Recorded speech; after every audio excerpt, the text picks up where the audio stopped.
ശബരിമല സ്വർണ്ണക്കൊള്ള കേസിൽ തന്ത്രിയുടെ ജാമ്യത്തിനെതിരെ ഹൈക്കോടതിയിൽ അപ്പീൽ നൽകാൻ SIT. തെളിവില്ലെന്ന വിജിലൻസ് കോടതി പരാമർശം റദ്ദാക്കണമെന്നാണ് ആവശ്യം.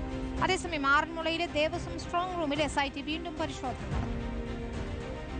സ്വർണ്ണക്കൊള്ള കേസിൽ SITക്ക് കനത്ത തിരിച്ചടിയാണ് തന്ത്രി കണ്ഠരര് രാജീവർക്ക് കിട്ടിയ ജാമ്യം. തന്ത്രിക്കെതിരെ തെളിവിന്റെ ഒരു കണിക പോലുമില്ലെന്ന വിധിയിലെ പരാമർശവും SITയെ കൂടുതൽ സമ്മർദ്ദത്തിലാക്കി.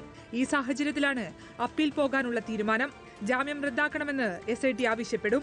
തന്ത്രിക്കെതിരെ തെളിവില്ലെന്ന പരാമർശവും ഒഴിവാക്കണം. വിജിലൻസ് കോടതി വിധി വിചാരണയെ ബാധിക്കുമെന്നാണ് SITയുടെ ആശങ്ക. അതേസമയം തന്ത്രി കണ്ഠരര് രാജീവരുടെ പങ്ക് തെളിയിക്കാൻ പരമാവധി സാധ്യതകൾ തേടുകയാണ് SIT. തന്ത്രി ജോലി ചെയ്ത ബംഗളൂരുവിലെ ശ്രീരാംപുര അയ്യപ്പ ക്ഷേത്രത്തിലെത്തി വീണ്ടും വിവരങ്ങൾ ശേഖരിക്കാനാണ് നീക്കം. ഉണ്ണികൃഷ്ണൻ പോറ്റിയും തന്ത്രിയും 2 കാലയളവിൽ തന്നെയാണോ ജോലി ചെയ്തത് എന്നതിൽ വ്യക്തത തേടിയാണ് വീണ്ടും ബംഗളൂരു കേന്ദ്രീകരിച്ച് അന്വേഷണം നടത്താൻ ഒരുങ്ങുന്നത്. തന്ത്രിയുടെ 4 ബാങ്കുകളിലെ നിക്ഷേപത്തെക്കുറിച്ച് കൂടുതൽ അന്വേഷണവും SIT ആരംഭിച്ചു. 2000 മുതൽക്കുള്ള തന്ത്രിയുടെ എല്ലാ ഇടപാടുകളും ഒരിക്കൽ കൂടി പരിശോധിക്കാനും നീക്കമുണ്ട്. News desk reporter.